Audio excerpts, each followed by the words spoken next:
Good morning and welcome to the Global Festival of Oneness, celebrating the life and works of Jagadguru Adi Shankara. We are now on day 26, session 1, and time just flew when we came up with this idea to launch a festival for an entire month, starting from Adi Shankara Jayanti on April 28th. It's been a phenomenal journey, meeting so many amazing speakers, scholars, Swamijis, Swaminis, MBA professors, entrepreneurs, and people who study, Vedanta, for their living, and people who pass the tough Tenali examinations, PhDs in Sanskrit. It's been a joy. I don't know about the attendees, but I'm having a wonderful time learning so much about our heritage, about Adi Shankara, and the opportunity to meet some really wonderful souls. So for those of you who are joining us for the first time, we have 2 sessions every day. One, which we call session 1 at 6 o'clock in the morning, IST, and then a second session at 6:30 p.m. IST. So we are nearing the last few days of this festival, and the closing ceremony, which we have big plans for, is on May 27th. So it's coming up. So please tell your friends and family, and let them also enjoy the nectar of Advaita Amrita.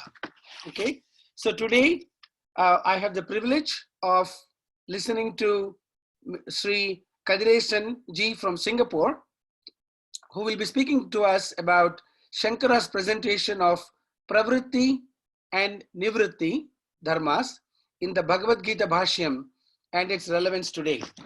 Now, we have heard several speakers sort of talk about how critical Shankara's Bhashyam on Bhagavad Gita is, because had he not done that, the world would not have Bhagavad Gita in its current form. So it's a great contribution, but so far nobody has talked about this particular aspects, the Pravrtti Dharma and Nivrtti Dharma. So we're looking forward to your insights. And then we have a second presentation after that by Mr. Rajaram Venkatramani, followed by a musical concert by Lavanya Krishnamurthy. So we request all of you to stay and listen and enjoy divine words followed by divine music. So with that, let me introduce Sri Kathirasan ji. He just told me Kadir means light, Ishan means God. So he's the God of light. So I'm sure he's going to give us some very enlightening thoughts today. Kathirasan ji had his tutelage with Swami Satprakashananda Saraswati of Atmavidya Vanam, Malaysia, who I just learned is the disciple of Pujya Swamiji Dayananda Saraswati. Again, during this festival, we've had the privilege to listen to so many of his disciples and truly establishing this Guru Sishya Parampara that has gone for thousands of years in India and surrounding countries. Kathirasan ji studied the subject of Advaita Vedanta meticulously under Swamiji's guidance for several years. He currently teaches Vedanta and Dharma in Singapore under the Hindu Hub. I would love to learn more about this hub. He's the author of the Advaita Vedanta of Siva Samhita and 2 books on secular mindfulness. On the professional front, he's the founding partner of Positive Performance Consulting related to OD and leadership development. And is also the founder of Center for Mindfulness Group. So thank you, Kathirasan ji, for taking your valuable time and being a part of this global festival. It is people like you, leaders like you, that make this festival a huge success. So please proceed with the presentation, and we will address the audience questions at the end. Thank you. Namaste, everyone, and thank you, Ravi Shankar ji, for the introduction. I have a slide deck to be shared while I'm going to present the topic. And before I start the invocation, allow me to start the slide deck, and with that, we will start the invocation.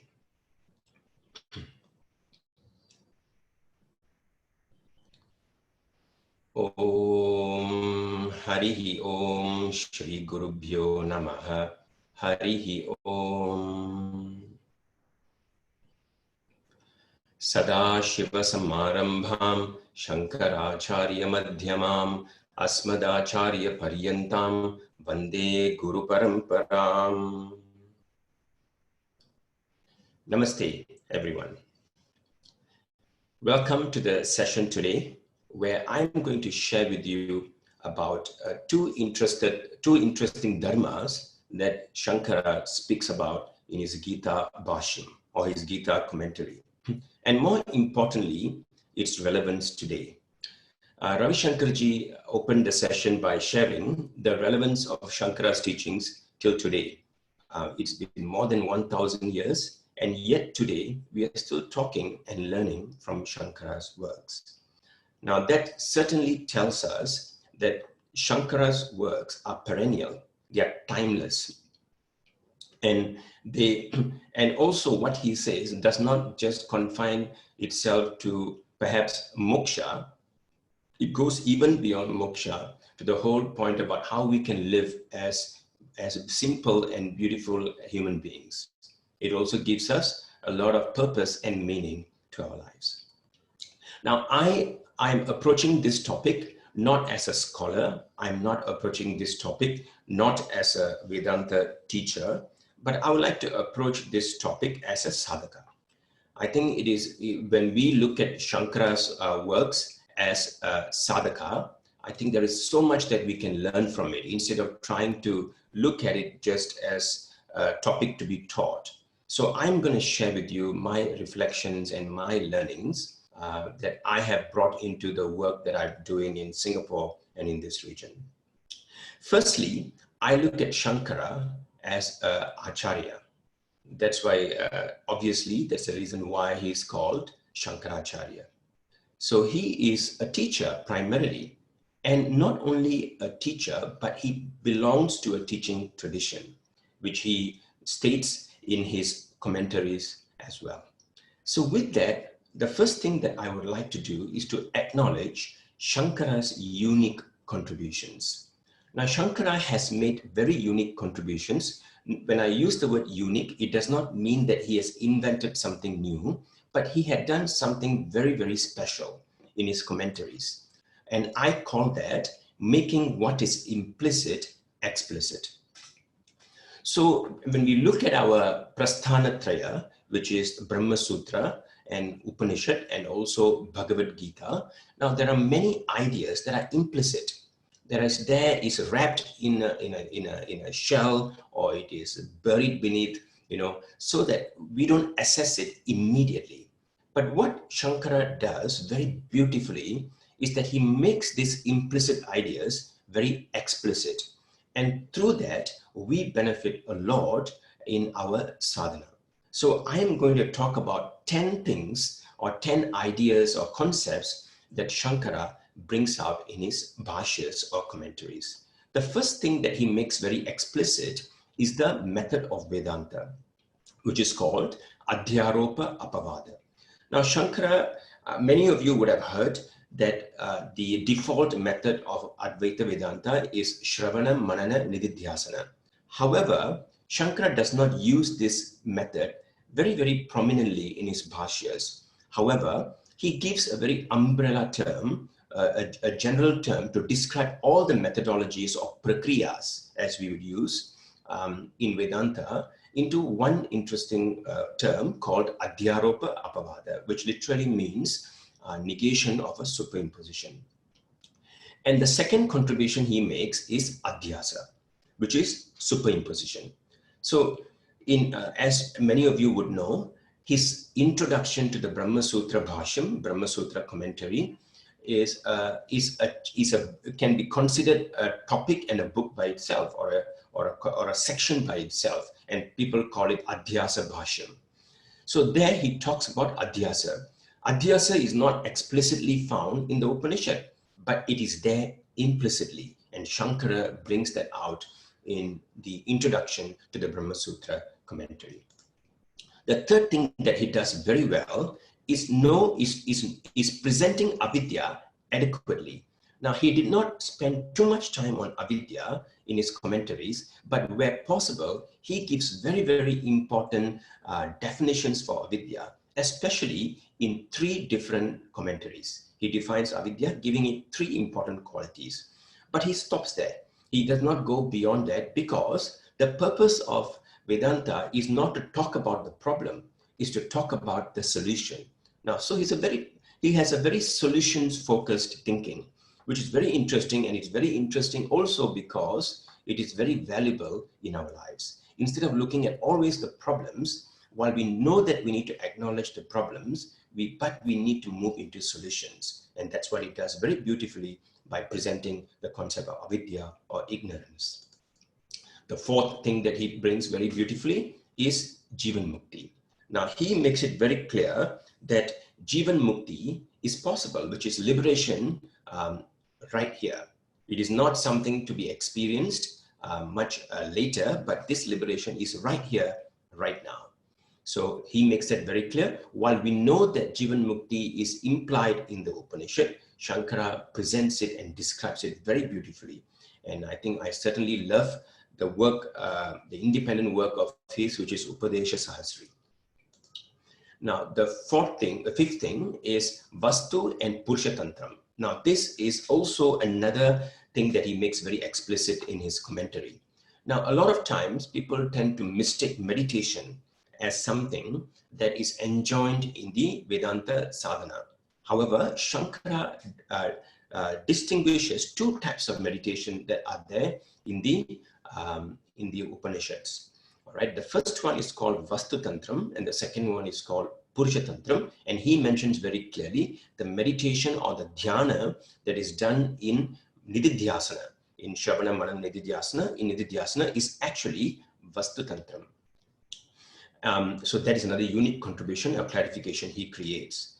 The sixth one is Jnana Karma Upasana Vyavastha, which is basically a system of presenting the whole Veda as presenting three important things or actions in inverted commas.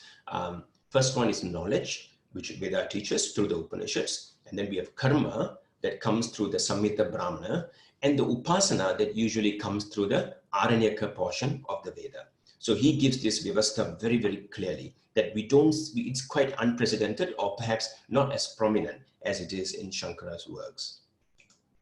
The other one that he talks about, the next one, is Maya. Now, Maya, interestingly, I need to mention that Shankara does not spend a lot of time on Maya, because he establishes a causal relationship with avidya to Maya.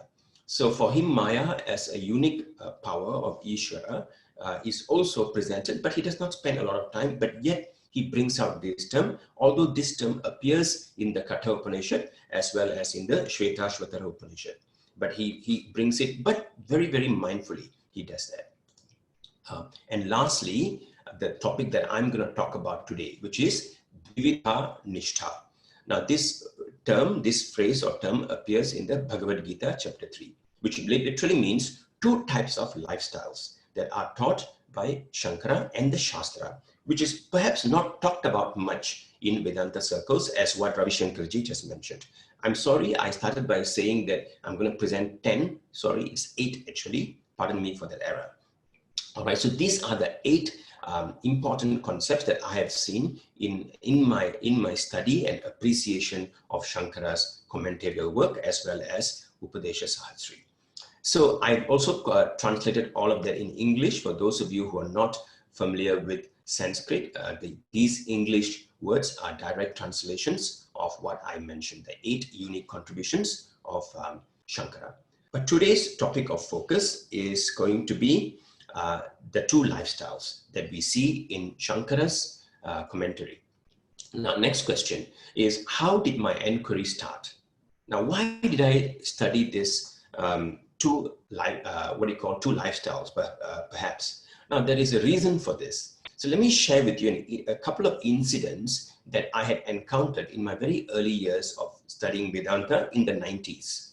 So I used to recommend many people to go and learn from various Swamijis or Swaminis that visited Singapore, and also those who conducted retreats in India. And many a time when I recommended people to go and attend these sessions, they always came back with sometimes not so good results. As interesting as it may be, Some of them came back and told me after attending the talk, Kathirasan, the talk was so deep I could not understand.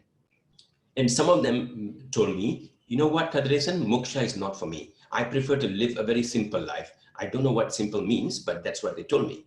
Some of them came and told me that Swamiji was very entertaining. It was like a comedy session. Basically, they did not learn Vedanta. They were there because they were there to watch the teacher express himself very charismatically, as well as in a very humorous manner. So when I met many people who went to a Vedanta discourses, they went for all the reasons that the Vedanta discourse was not meant to be. Now, this brought a very important question to me. Now, why was it that the topic that I appreciated so much and I've resonated so strongly with is not appreciated by many who attended these talks by very eminent teachers? So that got me very, very interested to know what is the reason. I mean, if Vedanta is fantastic, Shankara's teachings are so clear, why is it that many people or a few people that I've met, they do not resonate with it? Then, many years later, I came across this very beautiful verse from the Yoga Vasishta. If you look at this verse, I provided a translation. Now, this verse immediately woke me up. Now, it says that he who teaches to the ignorant and the half-learned that everything is Brahman, verily entangles him in a mesh of horrible hells. So this verse brought a new kind of, a new pair of lenses for me to look at Vedanta differently. So it told me that Vedanta may not be for everyone. And it's interestingly, I call this possibly anugraha, that at that point, I started getting exposed to the introduction to the Bhagavad Gita, where Shankara talks about a very important concept that actually answers these questions that I had in my mind. And interestingly, Shankara doesn't talk about this very extensively in other commentaries of his. It is unique in the sense that he only talks about this in this introduction to the Bhagavad Gita Bhashyam. So it's many would say that, Adhyasa Bhashyam, which is the topic of superimposition that Shankara talks about in his Brahma Sutra Bhashyam introduction, it somehow becomes an independent topic to be studied through that particular text. However, I take the view that even the introduction to the Gita is of important study for anyone who wants to learn or even someone who wants to teach Vedanta.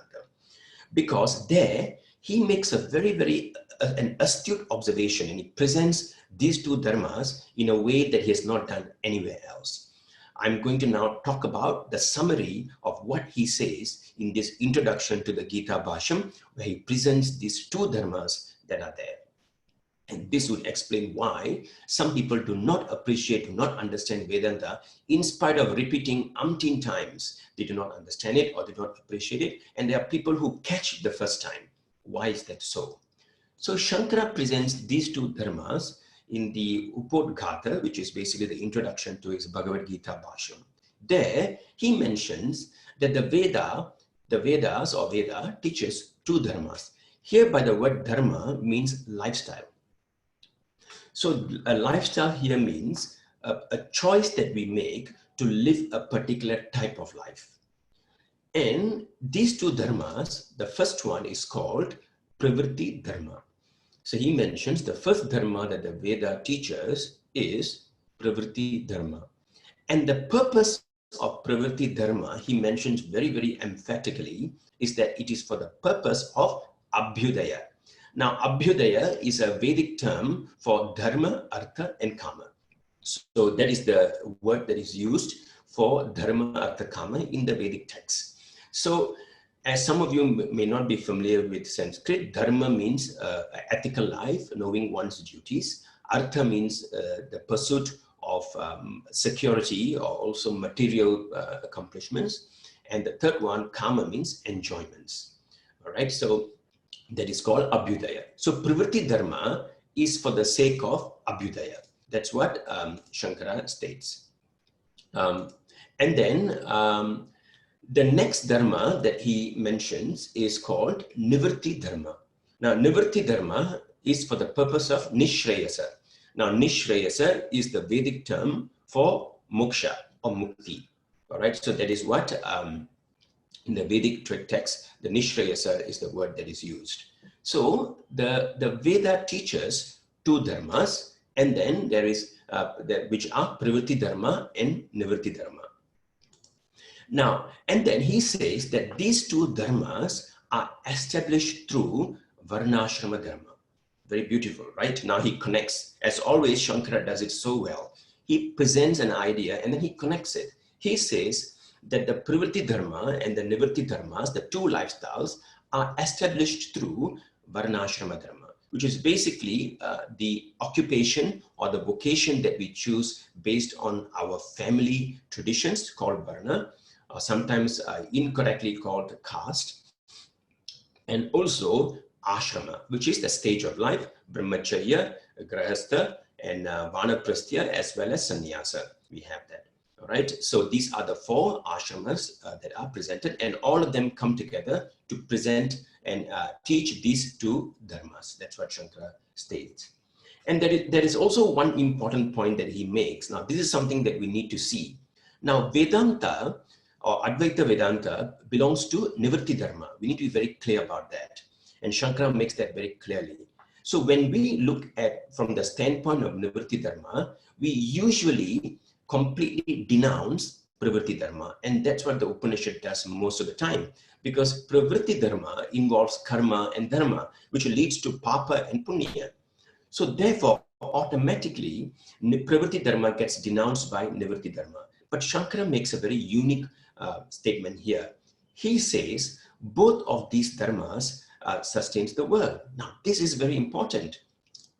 As much as Shankara takes the view that Nivrtti Dharma is of the most important thing because it leads to moksha, but Pravrtti Dharma is also important because it also contributes to sustain the world, which would then imply that people who may not be inclined to Vedanta or moksha also have a purpose in this world. It is not that they are complete fools or idiots, or they do not know anything about life and they are worthless. That is not true.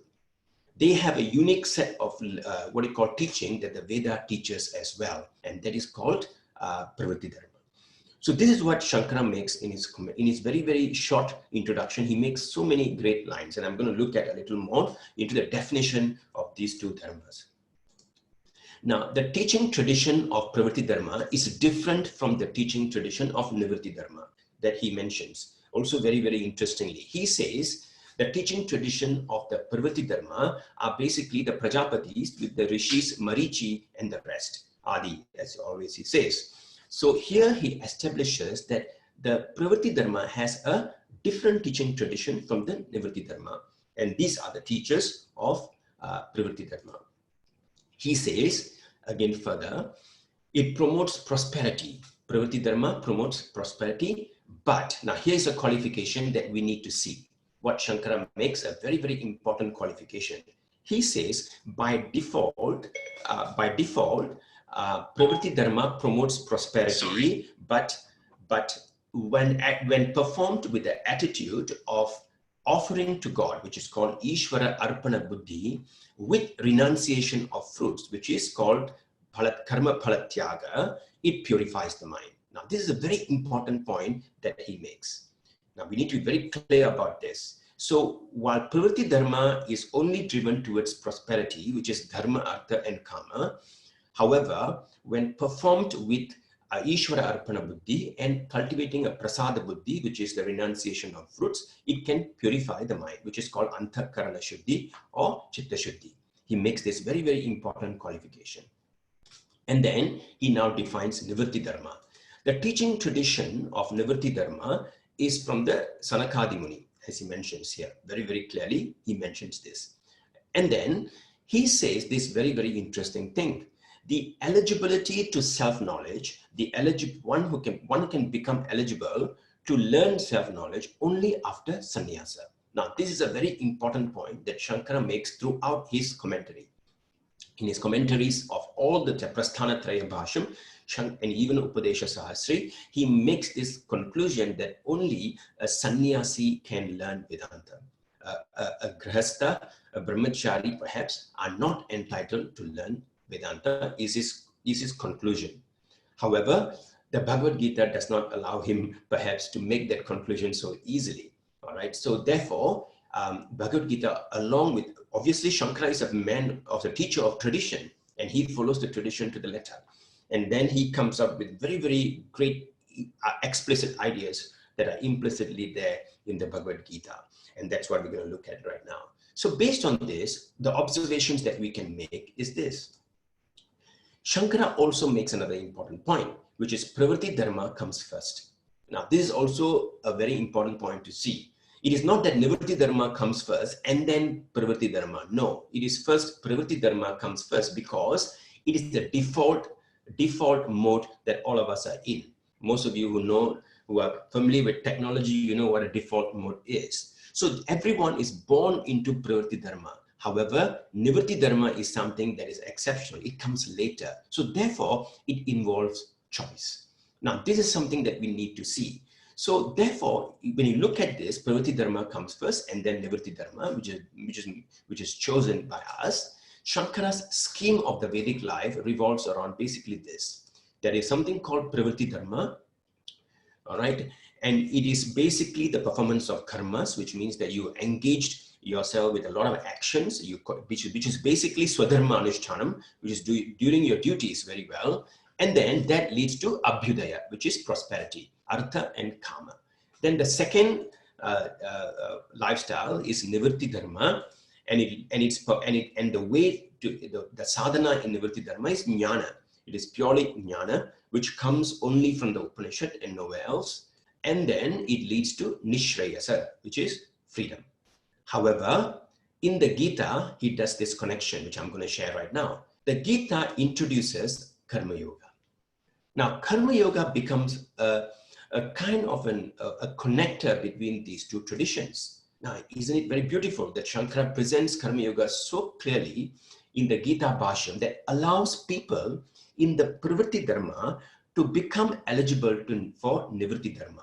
And there comes Karma Yoga. And there, Krishna in the Bhagavad Gita teaches both jnana and the way to do karma using with the Karma Yoga attitude to Arjuna. And Shankara makes this connection. And so, therefore, when we bring all of this together, now that creates a kind of another way to look at people. So we can now say there are three types of people based on their disposition. Now, I use the word disposition very, very mindfully because it is not something that we really choose. It is primarily driven by a particular kind of a swabhava that we have that determines which category that we belong to. So in the large scheme of things, what Shankara had shared and also what the Veda teaches through the Pravrtti and Nivrtti Dharma falls into these three categories. There are three types of people. Now, the first one are people who are called karmata. Now, karmata are people who are not interested in moksha. They're not interested in Nivrtti Dharma. They want to continue to live their lives following Dharma. Now, we need to emphasize this. They still follow Dharma. They adhere to their Dharma. They still do their duties very well, but they're not interested in moksha. They want to live their life enjoying Artha and Kama. Shankara mentions there was space for them as well in the world because they contribute to the sustainment of the world. He makes that very clear. And then the second type of people is a karma yogi. Now, this category of people are once karmatas perhaps, but they have discovered this desire for moksha. Basically means they are mumukshus, and therefore they become karma yogis. And these people are the ones who are now wanting knowledge as well. And the third category, as you already know, is the sannyasin, the people who wear the kashaya vastram, as we would say, or the ochre robes, who have taken up and renounced the world, who have now only using jnana to actually attain this goal. And the Bhagavad Gita, chapter 3, verse 3, Lokesmin Vividha Nishtha, that beautiful verse, now uses two words that are very popular. It says that the karmatas, or people who are inclined to activity, are actually called yogis. Now, this term yogi is not the term yogi that we popularly use as someone who practices yoga and meditates. Now, yogi in the Mahabharata as well as in the Bhagavad Gita refers to people who are active, people who have a disposition towards action. All right. And then the category of people called Sankhya that the Gita talks about are basically people who are equated to sannyasins as far as Shankara is concerned. So this is what, in a nutshell, the introduction to the Bhagavad Gita presents, and Shankara does a great job as always to present this very, very beautifully. Now, I need to mention something very interesting here. Many a time people tend to only look at the Adhyasa Bhashyam, but to me, every introduction that Shankara gives to all his commentarial works are very, very interesting, are very unique, because the introduction matters, because he's setting the context, and in the process, he shares very, very interesting and very unique, knowledge about the Shastra and about Vedanta. So it's good. I will urge every one of you to read all the introductions to all his commentarial works again with a very, very keen pair of eyes. Now, with that, Shankara not only makes this observation in his Bhagavad Gita Bhashyam, he also talks about this and mentions in other commentarial places. And I'm going to now talk about 3 places that you can find this as well. All right. So now, with this, I've shown that the connection between yogi and the karma yogi is there in the Bhagavad Gita. And now we move to the next one. So in the Katha Upanishad Bhashyam, he makes a very important point in the introduction that the knowledge on jnana is for a Vishishta Adhikari, a specific person or a specific person with qualifications. This is to indicate that the Adhikari or the special Adhikari is one who is a Sankhya or a sannyasi or someone who wants moksha, mumukshu. Now that is what he implies. So this again is a reference to the Nivrtti Dharma. He also mentions in the Katha Upanishad Bhashya through the word prayas and shreyas that appears in the Katha Upanishad itself. So he mentions, he refers to these 2 parts called Pravrtti and Nivrtti through the prayas and shreyas, and he comments on that on the verse number that I have given. And then he also mentions, and he quotes the Mahabharata as the source. Now, just so that you know, the Pravrtti and Nivrtti Dharmas are mentioned in the Mahabharata itself. So Shankara is not creating it. So this is something that we need to see. Shankara, as I always say, makes what is implicit explicit. So he quotes the Mahabharata, Shanti Parva, to be exact, for the source of these 2 traditions. And then you will note something very interesting. In the Katha Upanishad, if you have studied that, you will realize when Nachiketa asked Yama to know about the secret of the Brahman or whatever and Brahma Vidya, Yama takes the effort to assess the adhikara of Nachiketa. In fact, he tempts him. He gives him, enjoyments to see whether Nachiketa has the disposition. Now, this is exactly what we are talking about right now. He makes this very, very nice process of assessing Nachiketa to see whether he is ready for Brahma Vidya. And this beckons us whether we do that today. Do we assess people who come to Vedanta classes, or people who want to learn Advaita Vedanta or who want moksha? Are they assessed like the way Yama assesses Nachiketa? Now, Ishavasya Upanishad Bhashyam, here he mentions that 2 parts of karma and sannyasa in the 2nd mantra. He mentions that, and then he makes this point that karma precedes sannyasa. Again, you can see that there is a sequence that we spoke about earlier. And then he also mentions that there are 2 parts in the Veda, jnana and karma. Again, this supports his presentation of the 2 lifestyles in the introduction to Bhagavad Gita.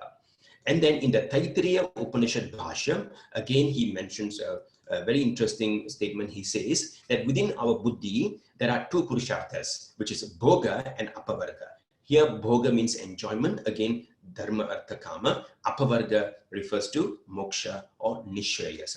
So again, you can see Shankara mentioning this in other parts of his commentary.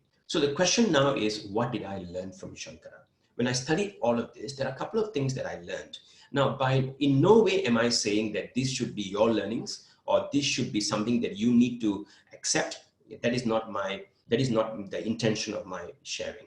I look at Shankara as an acharya. I'm presenting this as from the perspective of my roles that I'm playing today. Please accept it if this works for you, and you don't have to accept it if it doesn't work for you. Now, two important questions to me. First, who is the adhikari today? Now, today we have a different world. I think Ravi Shankar spoke about this. Now we are entrepreneurs, we are employees, we have multiple roles. The Varna Ashrama Dharma is not so clear in today's modern society. So who is the adhikari today? Number two, how can we prepare oneself for jnana? Now, many of us in the room today, I'm quite certain, may not be sannyasis. Then how can we prepare oneself for jnana? Given that Shankara says that the person who is eligible for Vedanta study is a sannyasi, but yet we can prepare oneself for jnana. How can we do that? So this is what I've learned. Number one, knowledge is important, but developing adhikara is more important for non-sannyasins. So if I happen to be a non-sannyasin, obviously I am not, then knowledge is certainly very important, but developing the adhikara is more important for people like me. Now, my jnana sadhana requires me to develop karma yoga bhava by performing my duties faithfully. Number one, performing my duties faithfully and accepting the results gracefully, whatever that may be. I need to develop this bhava, this attitude that is required for me to be effective and to approach for jnana to be effective. Number three, I need to positively focus on developing my sadhana chatushtaya. Most of you may know what this means. For those of you who don't, now these are the 4 qualifications that are mentioned in many of the prakarana granthas of Advaita Vedanta, which is something that you can Google or you can probably research on your own. This is the focus that I need to make as a non-sannyasin. Number 4, Vedanta may not be for everyone. Now, this is something that we need to be also aware of. There could be people who may not be inclined towards Vedanta, and that is perfectly fine because there is a Pravrtti Dharma for them where they need to do their duties very well, dharma, and then also enjoy artha and kama. And this is very important because these are the people who are going to help the sannyasins anyway, because these are the people who are economically active and they support the other ashramas, especially the brahmacharya ashrama and the sannyasa ashrama and the vanaprastha ashrama. And karma yoga should be the entry point into Vedanta for non-sannyasins and not just jnana. So this is something that I learned in my life as well. In fact, the karma yoga discipline should be the entry point, and that's the reason why Shankara takes so much of effort to present that in the Gita. And especially for Arjuna, who wanted to run away from the battlefield, which is basically to neglect his duties. And yet he wanted to be free. And that's exactly what happens in the Gita. And a relevant method for assessing adhikara is also needed, because today what we do is, a lot of times, a lot of students or learners, they go into Vedanta classes, but a formal assessment of adhikara is not done.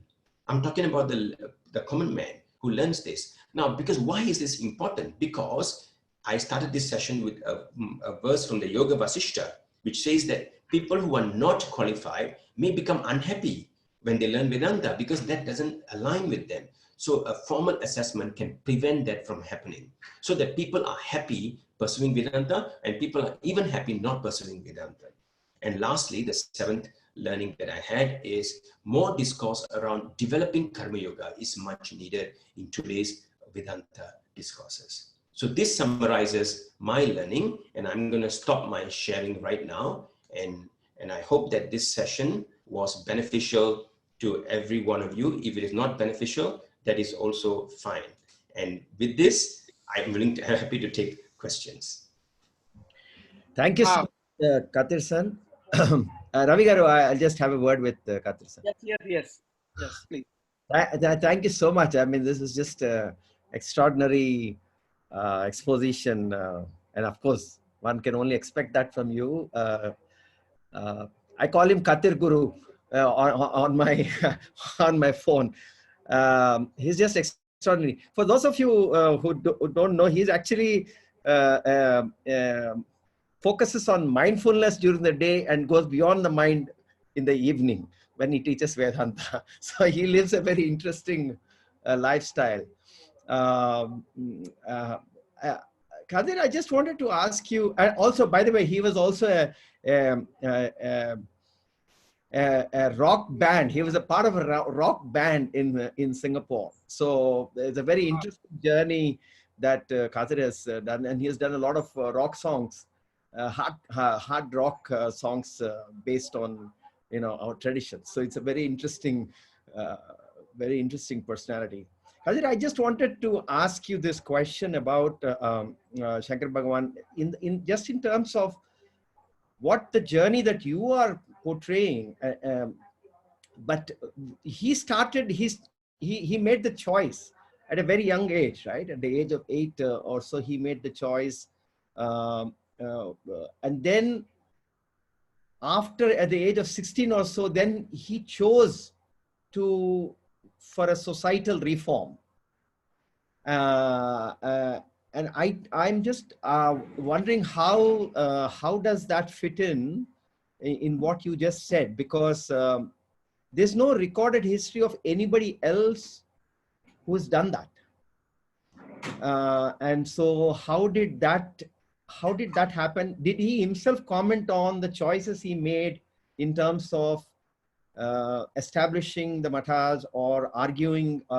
Did he make any reference to the choices he made of going back to a societal reform mode? Right.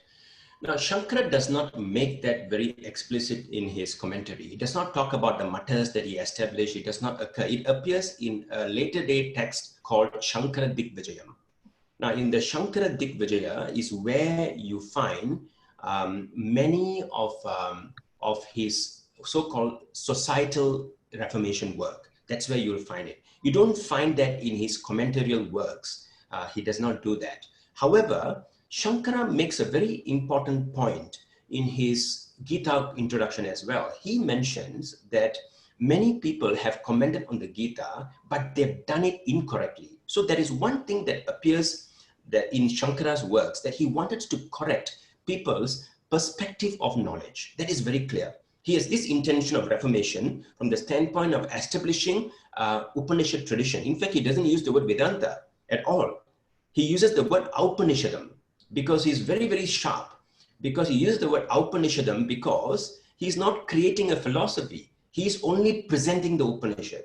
So he wanted to really correct everyone else before him who had interpreted the Upanishads incorrectly. That reformation in what he called instinct is within Shankara.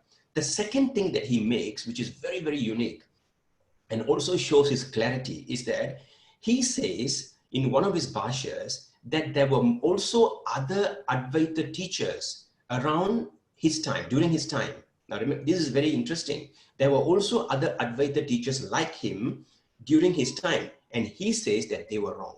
Can you believe that?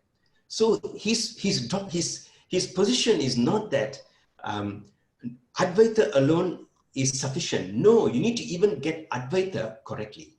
Now that position is, that reformative instinct comes out very, very strongly in his commentaries. But what you mentioned comes out in the later text called his hagiographies, called Shankara Digvijaya. But having said that, they do not agree as well. All the different stories of Shankara present different things. And I always say Shankara as the Acharya is the undisputable role.